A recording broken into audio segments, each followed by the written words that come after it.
नाही, युवासेनेचे आमचे काही स्थानिक लेवलला जे बदल करायचे होते किंवा नवीन नेमणुका करायच्या होत्या, याची आढावा बैठक होती.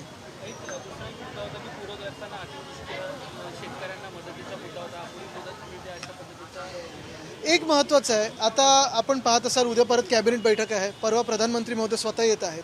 आम्हाला हीच अपेक्षा आहे की महाराष्ट्रात जे नुकसान झालेलं आहे शेतकऱ्यांचं, 50,000 रुपये प्रति हेक्टर कर्जमाफी आणि पुढच्या 6 महिन्याचं जे काही लाडकी बहीणचं रक्कम असेल ती एक रकमी ही गेली पाहिजे त्यांच्या खात्यावर, ही आमची मागणी राहिलेली आहे.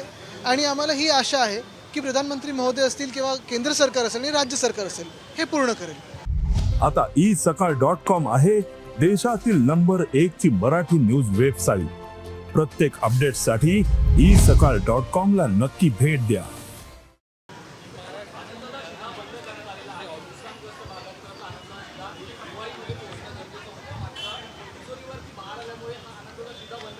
तिजोरीवरती भार म्हणजे नेमकं आपण पाहतोय साधारणपणे जे काही आपल्याच माध्यमातून कळत आहे, कधी ठाणे महानगरपालिका असेल, कधी भाईंदर महानगरपालिका असेल, इथे अधिकाऱ्यांना अटक होत आहे.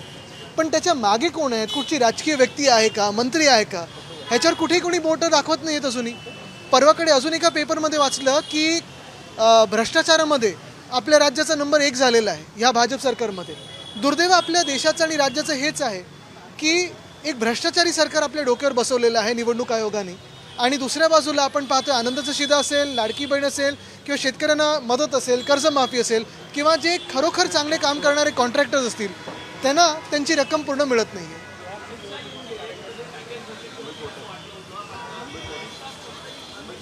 नाही, आमचं एकच अपेक्षा आहे की जसं आमदार फोडताना पॅकेजेस दिले जातात तसं मोठं पॅकेज त्याहूनही जास्ती चांगल्या कामासाठी दिलं, शेतकऱ्यांच्या मदतीसाठी दिलं तर चांगलं होईल. उद्धवजींनी पण आज एक पत्र दिलंय पंतप्रधानांनी. नक्कीच, म्हणून तर मी बोलतो ना, आज उद्धव साहेबांनी तीच भूमिका मांडलेली आहे. दिल्लीत न्यायालय न्यायाधीशांबाबत जी घटना घडलेली आहे तसं आपण याकडे अतिशय दुर्दैवी आणि अशा घाणेरड्या घटना होऊ नयेत, सरन्यायाधीशांचा असा अपमान होऊ नये ही आमची बी भूमिका आहे आणि सगळ्यात कठोर कारवाई त्याच्यावर झाली पाहिजे. बिहार निवडणुकीचं बिगुल वाजलेलं आहे, तारखा जाहीर झालेल्या आहेत. बिगुल वाजलेला आहे, पण तिथे जसं काय ते प्रत्येक महिलेला किती देणार आहेत, 10,000 रुपये.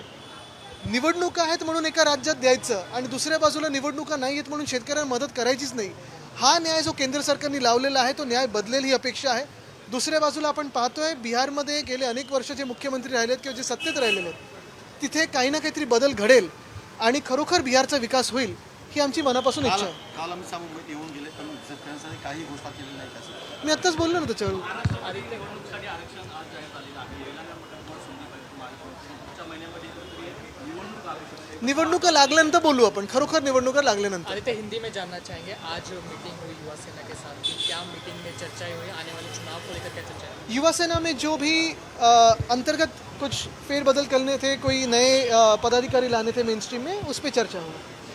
बिहार इलेक्शंस की अगर हम बात करें, 2 फेजेस में चुनाव होने जा रहे हैं, लगातार दावे किए जा रहे हैं. आज मेट्रो का उद्घाटन हो गया, कल स्टेडियम का उद्घाटन हुआ, एयरपोर्ट का जब उद्घाटन करें, किस तरह से देख रहे हैं? काफ़ी सारे उद्घाटन आज और कल में दिखाए गए हैं. फिर हर एक महिला को 10,000 रुपये देने की आज सरकार पे नौबत आई है क्योंकि काम कुछ हुए नहीं ऐसे लग रहा है. यही बात है, यही प्रार्थना है कि जो भी सरकार अभी बनने जाएगी सच की सरकार बने, अच्छा काम करे, विकास करे. पिछले 5-7 सालों में जो सरकारें रही हैं, खास करके अभी जो मुख्यमंत्री है, क्या विकास हुआ है इसका प्रतीक यही बताता है कि आज ऐसी नौबत आई है कि हर एक महिला के अकाउंट में उनको 10,000 रुपये देना पड़ रहा है. यही बात रही है कि अगर सच में विकास होता तो ऐसे कुछ दिखावे की ज़रूरत नहीं होती. दूसरी बात यह है कि जो पैकेज वहाँ डिक्लेयर किया गया है, चुनाव है इसलिए पैकेज है. महाराष्ट्र में चुनाव नहीं है इसलिए आप देख रहे हो किसानों को देखकर भी नज़रअंदाज किया जा रहा है. लेकिन विपक्ष के क्या बड़े मुद्दे रहने वाले हैं इस बार बिहार इलेक्शंस के लिए? आप देखेंगे तेजस्वी जो बात करेंगे, आप देखेंगे उनके पीछे जो युवा खड़ी है वो भी देख रहे हैं आप. अमित शाह मुंबई महाराष्ट्र में आए थे, लेकिन कुछ पैकेज की घोषणा नहीं की, लेकिन बड़े बड़े वादे किए. आपका मेरी यही उम्मीद है कि आज गृह मंत्री थे, कल पीएम साहब भी आने वाले हैं. मेरी यही उम्मीद है कि भाजपा की सरकार महाराष्ट्र में है.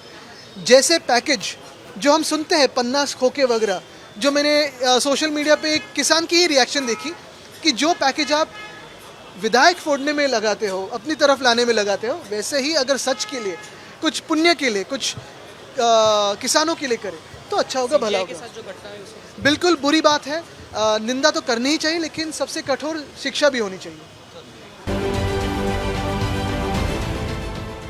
देश विदेशातील प्रत्येक घडामोडींचे लाईव्ह अपडेट मिळवण्यासाठी आता साम टीव्हीच्या सर्व सोशल मीडिया प्लॅटफॉर्मला लाईक, फॉलो आणि सबस्क्राईब करा. तसंच सर्व नोटिफिकेशनसाठी बेल आयकॉन प्रेस करायला विसरू नका.